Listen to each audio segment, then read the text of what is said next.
Someone recently asked me about some must-have apps for Jira.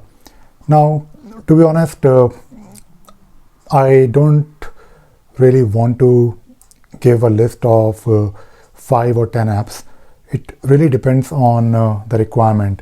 There are so many apps that can do wonderful things, that can help you in getting the most out of your Jira instance. So if someone asks me about the must-have apps, of course I can give you a recommendation, but even my recommendation is based on some information that you can probably give me about your needs. So if you're a small company, maybe you're just 50 people or 100 people company, and you're doing software development, and you're probably happy with whatever Jira offers out of the box, then that is it. You don't really need additional apps. So my whole point here is that try to use Jira with all the native features. It has wonderful things, wonderful features that you can use to make your life easy, to get the most out of the tool, and to of course solve your problems. I think that is the main thing. Talking about apps can definitely enhance the functionality, but it all depends on what you want to do.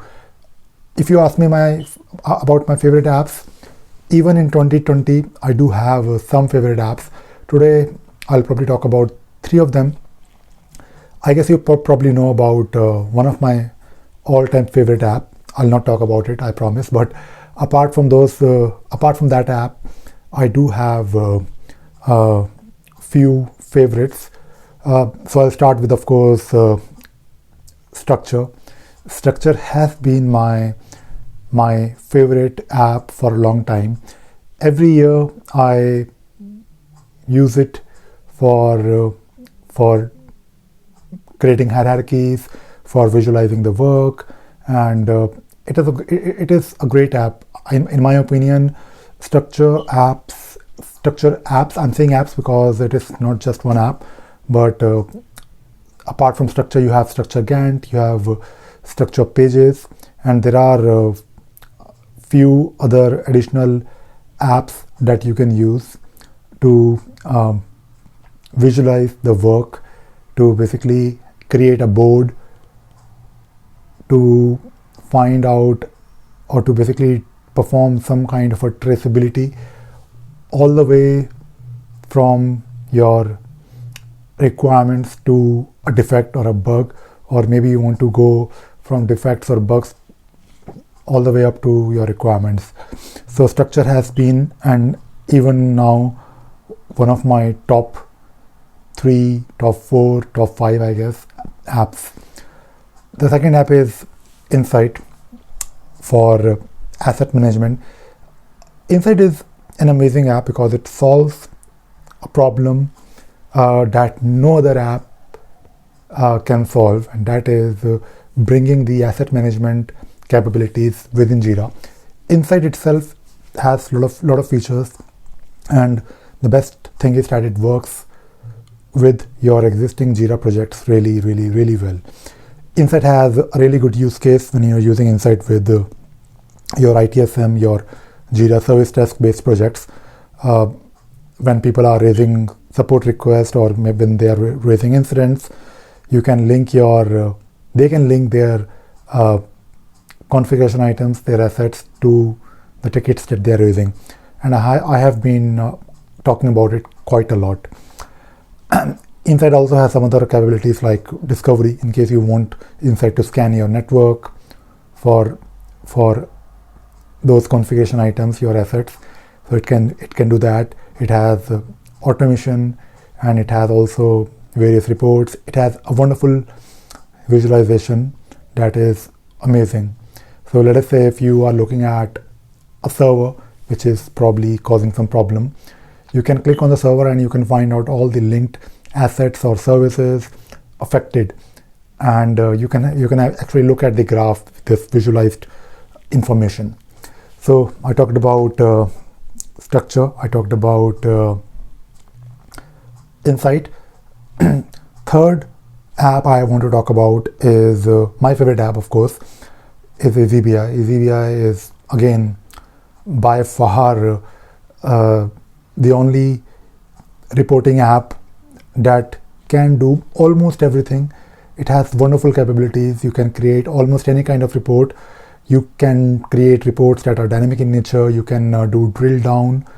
For example, if you're looking at a bar chart, you can click on a portion of a bar chart, then you can go further in that particular portion of a bar chart, then you can manipulate the report. Let us say if you're looking at a portion of a pie chart or a bar chart and you want to know why there are so many open tickets, you can then click on it and it will let you analyze that particular section of the report based on, let us say, assignee or maybe something else. So it is wonderful, and you can always create dashboards, dynamic dashboards where you can interact with the dashboard. So these three are my favorite, all-time favorite app. Even in 2020, we are almost in the last, no, we are in the last quarter of 2020. So that is something that I want to talk about. And again, these are my favorite apps because I think these apps solve a lot of problems. And in case you are trying to use Jira, these are very these apps solve common problems like reporting, asset management, and maybe if you want to visualize the work. But again, I'll still say that in the beginning, don't rush to, in case you're new to Jira, in case you, let us say, don't really have any specific requirements, just try to work on Jira, sign up for a cloud instance, and these apps are also there on cloud. So you always have this option to, just sign up, start using Jira, and you're up and running. And use these apps when you think you have a problem that cannot be solved natively. So that is something that I always recommend to everyone. But from time to time, every like 6 months or every year, I talk about my favorite app, my favorite apps. And the app that I didn't really mention today is, I guess you know already, is Scriptrunner for Jira. That is definitely the app that you need in case you are trying to get the most out of your Jira instance. I think without Scriptrunner for Jira, it is, I should say with Scriptrunner for Jira, you can solve lot of problems. And if you have to, let us say, buy one app, then I think this is the app that you should buy, Scriptrunner for Jira, because it can do a lot of things for you. And in case you want to learn how and what all it can do, I have more than 100 videos on Scriptrunner for Jira. So this is all I wanted to talk about in today's video. I hope you enjoyed watching this video and you learned something new today. Thank you very much.